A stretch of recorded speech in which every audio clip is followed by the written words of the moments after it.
8:47 minutos. Saludamos vía telemática al presidente de los colegios de ingenieros eléctricos y electrónicos de Pichincha, el ingeniero Marco Acuña. ¿Cómo está, ingeniero Acuña? Qué gusto saludarle. Bienvenido, buenos días. Gracias por estar en Punto Noticias en su primera emisión. Le acompañamos Alexis Moncayo, quien le habla, Licenia Espinel. Ayer el presidente de la República designó ya de manera oficial a Inés Manzano como ministra titular de Energía y Minas a través del decreto ejecutivo 523.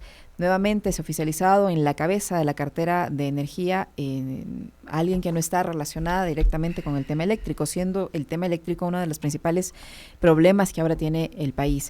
¿Qué opinión le merece que se haya oficializado a la señora Manzano, a la abogada Manzano, como titular de la cartera de energía, a pesar de que desde en diferentes momentos ustedes como técnicos han pedido al gobierno que se ponga en esta cartera a alguien técnico? Buenos días. Muy buenos días, muchas gracias. Un saludo a toda la audiencia, Alexis y Licenia. Bueno, en realidad nosotros permanentemente hemos estado reclamando por la profesionalización del sector eléctrico, dado que debe ser manejado justamente por personas que conozcan y tengan la suficiente capacidad de el manejo del sector eléctrico. Ahora se ha oficializado. Por un lado es bueno que no se esté encargando y los funcionarios no sean como simplemente encargados y que sean titulares los que ocupen la cartera. La señora Inés Manzano ha estado haciendo frente de todas maneras a esta crisis energética. Sí, nosotros hemos reclamado que debe ser alguien que conoce de mejor manera y tiene los suficientes argumentos técnicos y de planificación para que pueda estar al frente de un ministerio que no solo se encarga de la parte eléctrica, sino también de petróleos y minas. En todo caso, es quien ha estado haciéndose cargo de esta problemática, de esta crisis energética. Justamente en días anteriores, de parte de los colegios de ingenieros eléctricos y electrónicos que somos miembros del Ecuador, se había reclamado los nuevos nombramientos que se estaban haciendo en algunos de las empresas eléctricas de distribución a personas que no necesariamente eran las mejores capacitadas y con la suficiente bagaje técnico para que puedan hacer frente a esta problemática. Esperemos que realmente se hagan los correctivos necesarios para que en todo el sector eléctrico se constituya y se dé prioridad a la profesionalización y a que, por otro lado, las decisiones que se vayan tomando obedezcan a un orden técnico, a una planificación adecuada, no solo al inmediato plazo, sino al mediano y a largo plazo, o sea, que vayan tomándose con visión no solo de solventar una crisis energética en la que todavía estamos inmersos, ¿no? Uh-huh. ¿Cómo está, ingeniero? Qué gusto saludarle, buenos días. Actualmente, ¿cuáles son las condiciones de tanto las centrales hidroeléctricas como termoeléctricas, tomando en cuenta la declaración de ayer del presidente que ha asegurado que ellos han recuperado al menos 500 megavatios? Bueno, en realidad de la información que se puede ver inclusive de la misma página del SENACE y de lo que conocemos de los datos de SELEC, en realidad no es así. Lamento no estar de acuerdo con esa declaración, porque nosotros vemos día a día y cómo se está generando la energía. La energía normalmente está generándose más o menos con 1000 megavatios de energía térmica, y que esto corresponde a los 625 megavatios de energía térmica que el país lamentablemente solo tuvo disponibles al inicio de esta emergencia, más los 100 o 200 megavatios que está entregando las barcazas que constituyen energía térmica, y el resto sería la energía que proviene de los generadores térmicos que el país posee y que han sido de alguna manera recuperados. Es decir, según nuestros datos, se habrían recuperado nada más que 250 megavatios de un parque térmico que en total posee el país, que son más de 2100 megavatios. Esto es que deberían y existen más o menos 1.200 megavatios que todavía no han sido recuperados y que son lo que esa potencia, esa energía que el país debería contar para que podamos afrontar las épocas de estiaje o los menores volúmenes de hidroelectricidad que puede generar el país. Actualmente estamos generando 88% de energía el día de hoy con energía hidroeléctrica. Y el complemento surte de la energía que proviene de energía térmica que importada de Colombia, que está variando día a día, que tiene una total capacidad de 450 megavatios. Ese es como el componente de generación eléctrica que el país está disponiendo actualmente y con lo cual estamos teniendo la energía suficiente para la demanda actual del país. Ingeniero, con estas características que usted acaba de mencionar, con este escenario, el presidente de la República ayer garantizó nuevamente que no se van a producir apagones en el próximo estiaje. ¿Es así? ¿La situación da para que el presidente pueda garantizarles a los ecuatorianos que no vamos a vivir nuevos periodos de cortes de energía eléctrica? Justo ayer, cuando lo decía, ese mismo día que el presidente decía que no iba a haber apagones, hubo un pequeño apagón en Guayaquil, pero el presidente ha vuelto a certificar que no va a haber apagones, a garantizar que no va a haber apagones. ¿Las condiciones se dan para que esto sea así? Bueno, en este mes de enero y en estos días de febrero han habido algunos apagones más bien focalizados debido, creemos que es a la operación de las empresas eléctricas de distribución en las cuales se han producido fallas y que eso ha hecho que se tengan apagones que son, digamos, en algunos sectores. Pero los apagones en general por falta de demanda o falta de oferta que cubra la demanda de energía, yo creo que no estamos ahorita garantizados. Creemos que, gracias a Dios, hemos tenido las lluvias suficientes en este mes y días desde fines de diciembre, enero y ahora febrero, las lluvias suficientes que han garantizado que los generadores hidroeléctricos estén funcionando en una alta capacidad, inclusive que se pueda recuperar los embalses, sobre todo el embalse de Mazar, que ha llegado ya a estar en el nivel mayor óptimo. Y esto significa que con esto tenemos una reserva hidrológica para, digamos que un mes y medio de energía, con lo cual podríamos manejar adecuadamente y no llegar a apagones. Creemos que el problema podría surgir en abril precisamente, fines de marzo, abril, porque coinciden algunos factores.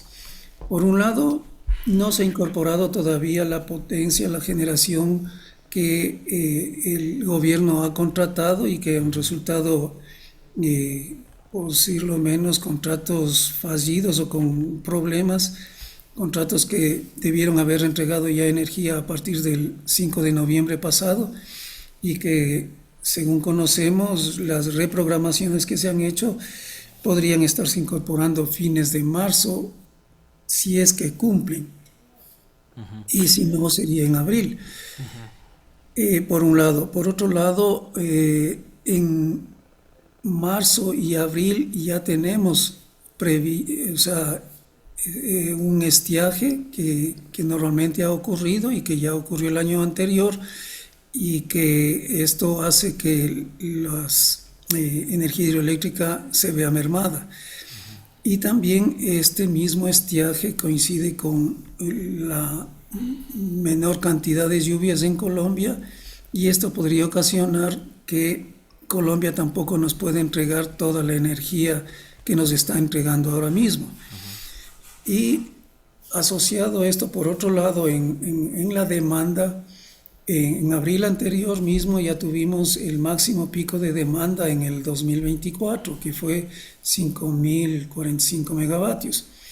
Y sin embargo nosotros estamos aumentando en este año y por eso es que ya en enero 20 ya llegamos a tener 4.954 megavatios de demanda. ahora el 4 de febrero hemos llegado a 4.923. Quiere decir que nos estamos acercando a esta tope de 5.000 megavatios de demanda y que en abril tranquilamente podríamos estar superando y llegar a 5.200, 5.300 megavatios al menos. Entonces, esto significa que se origina nuevamente un hueco, que se podría originar un hueco que haría necesario, digamos, acudir a apagones, quizás de menos intensidad, pero que se tendría que recurrir a eso. Ingeniero, ¿qué pasa con Toachi Pilatón? El gobierno ofreció diciembre ya tener operativa. ¿Está funcionando? Bueno, está funcionando, entendemos que están funcionando dos de las tres turbinas. Ya se había ofrecido que la tercera turbina debería haber entrado en enero. No conocemos que haya entrado a funcionar. Entonces están funcionando estas dos primeras a modo de pruebas tiene que seguir un proceso para que entre en operación comercial con la tercera turbina. De todas maneras, este sistema de generación nuevamente es un sistema de generación hidroeléctrico que de alguna manera está ayudando en la hidrología y que de alguna manera también es en una cuenca hidrográfica un poco complementaria con la región oriental. Entonces, de alguna manera sí puede ayudar en algunos momentos y de hecho ahora está ayudando a tener la generación hidroeléctrica necesaria, ¿no? Esperemos que ya se termine de concluir este gran esperado proyecto con la implementación de la tercera turbina y la operación comercial, con lo cual ya es una fuente que entra plenamente al parque eléctrico ecuatoriano. Ingeniero, el presidente también habló ayer de una inversión de 700 millones de dólares, dice, para enfrentar esta crisis eléctrica. De los monitores que ustedes realizan, ¿es verdad esa cifra? ¿La inversión que se ha hecho hasta el momento por parte de las autoridades gubernamentales alcanza los 700 millones de dólares? Bueno, en noviembre del año pasado el presidente había mencionado, inclusive a nivel internacional, que había hecho una inversión como ningún otro gobierno antes, 1.500 millones de dólares en el sector eléctrico. Y a la hora de la verdad, bueno, ahora nos dice que son 700 millones. Lo que sí sabemos es que hemos utilizado entre 2023-24 615 millones en compra de energía a Colombia. No quiere decir inversión en el sector eléctrico, quiere decir gastar en compra de energía a Colombia, más de 600 millones. Por otro lado, estamos gastando igualmente en las barcazas. Están previstas las 3 barcazas, las 2 ya están funcionando. Entonces, son inversiones de 114 millones y otros 90 y algo más millones en la segunda barcaza. No son inversiones, son gastos, porque es nuevamente compra de energía. La inversión propiamente sería en la compra de los generadores que Aprogen y Austral, que están en proceso.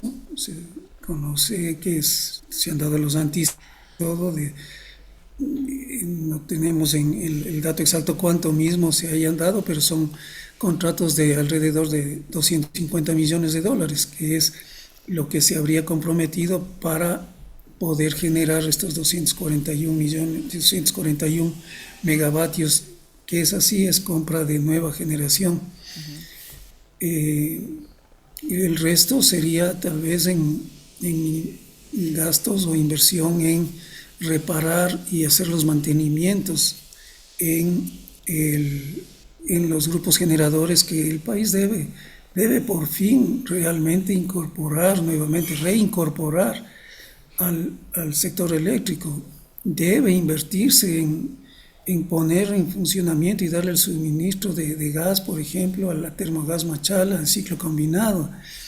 Son ahí en total 430 megavatios que no se tienen con el debido funcionamiento, 230 que no funcionan, sino los 90 por falta de suministro de combustible, de gas, y los 200 megavatios que siguen ahí embodegados en las bodegas sin darles solución.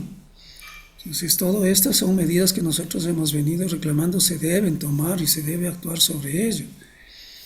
Además que invertir también en otra serie de cuestiones que inclusive los costos no serían mayores, como hacer las campañas extensivas y profundas, masivas, para ahorro y eficiencia energética, es decir, alentar a la población de algunas maneras para que todos volvamos a la cultura del ahorro y la eficiencia energética, tanto en el sector residencial, en el sector comercial, en el sector industrial. El hacer, exigir, o sea, y esto constituye también hacerle a la Agencia de Regulación y Control de Energía Eléctrica, el ARCONEL, fuerte como para que pueda exigir el cumplimiento en las empresas eléctricas de distribución, el menorar las pérdidas que se tienen en este sector, pérdidas técnicas, pérdidas por robo de energía y otros tipos de pérdidas no técnicas, con lo cual se calcula que inclusive se podría ahorrar el ingreso de una barcaza, por lo menos una o dos barcazas, si se volvería a tener el nivel de eficiencia que alrededor del 2018 se tenía, con pérdidas menores del 12% y ahora tenemos pérdidas de sobre el 28% en algunos sectores. Entonces, son todas esas medidas que deben tomarse y que aún todavía no se toman, ¿no? Muchísimas gracias, ingeniero. Muy gentil por contarnos cómo está la situación del sector eléctrico y por informarnos respecto a estas imprecisiones emitidas ayer por el presidente de la República. Muy gentil, muy amable. Gracias, ingeniero, muy amable.